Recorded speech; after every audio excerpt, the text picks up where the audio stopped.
உலகத்தை காக்கும் super hero கதை உங்கள் எல்லாருக்கும் தெரியும். ஆனால் அந்த சூப்பர் ஹீரோவையும் சூப்பர் ஹீரோ வேர்ல்டையும் காப்பாற்றின நிஜ உலக ஹீரோ தெரியுமா? அவர் தான் ஆர்டிஜே அப்படின்னு அழைக்கப்படுற ராபர்ட் டோனி ஜூனியர். அவர் காப்பாற்றின super hero world Marvel universe. அதை காப்பாற்ற அவர் ஏற்றுக்கொண்ட கதாபாத்திரம் அயன்மேன். வாழ்க்கையில் அடுத்த நகர்வு நிச்சயம் கட்டாய வெற்றியாகவே இருக்க வேண்டும் அப்படிங்கிற சூழ்நிலையில் மார்வெல் கையில் எடுத்த திரைப்படம் தான் அயன்மேன். அதே சூழ்நிலை தான் ஆர்டிஜேவுக்கும். நிச்சயம் தோல்விகளை சந்திச்சு கனத்த இதயங்கள் வெற்றியின் மகிழ்ச்சியில் உருகி நெகிழ்ந்தது அயன்மேன் திரைப்படத்தால தான். கிட்டத்தட்ட ஒத்துப்போன கதைக்களம் தான் ராபர்ட் டோனிக்கும் டோனி ஸ்டார்க்குக்கும். வசதியான குடும்பத்தில் பிறந்து வழி மாறி போன வாழ்க்கையை சரி செஞ்சு மீண்டும் மீண்டு எழுவதே இவரோட கதையும். 6 வயதிலேயே போதை பழக்கத்தில் ஈடுபடுத்தப்பட்டார் ஆர்டிஜே. இவரின் இந்த பழக்கத்திற்கு காரணமானவர் அவரோட தந்தையே.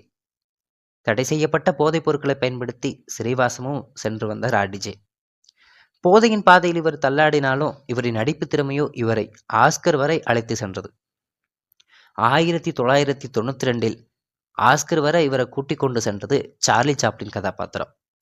ஆஸ்கர் வாசல் தொட்டும் ஆர்டிஜேவை வீதியில தள்ளிவிட்டது போதை பழக்கம்.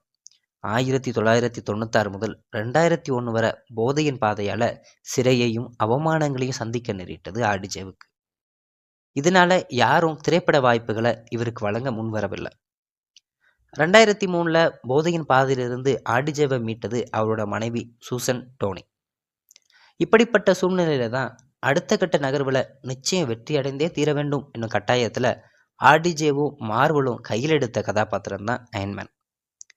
ஆஸ்கர் வர சென்ற நாயகன் அப்படிங்கிற பொழுதும் மார்வலுக்கு அயன்மேன் கதாபாத்திரத்துல ஆர்டிஜேவை நடிக்க வைக்க துளியும் விருப்பம் இல்லை. காரணம் அவரின் போதையும் சிறைவாசமும். பேர் கொண்ட ஒருத்தர் தங்களோட நிறுவனம் இயக்கும் திரைப்படத்தில் நடித்தா தங்கள் நிறுவனத்தோட பேர் கெட்டுடும் அப்படிங்கிற பயம் அவங்கள தொத்தி கொண்டது. ஆனால் அயன்மேன் படத்தின் இயக்குனர் ஜான் ஃபேவ்ரோ ஆர்டிஜேவை தான் நடிக்க வைக்கணும் அப்படிங்கிற பிடிவாதத்திலிருந்து நடிக்க வச்சார். 2008 வெளியான அயன்மேன் திரைப்படம் மிக பெரும் வெற்றி. 2008 அயன்மேன் தொடங்கி வைத்த தொடக்க புள்ளி இன்றளவும் மார்வல் யூனிவர்ஸை இணைத்து கொண்டிருக்கிறது. 2008 ஐ எம் அயன்மேன் என உச்சரித்து தொடங்கி 2019 ஐ எம் அயன்மேன் என காட்டிலே கரைந்து போனாலும் அனைத்து உள்ளங்களிலும் இரும்பு சிம்மாசனத்தில் அமர்ந்திருக்கிறது அயன்மேன் கதாபாத்திரம்.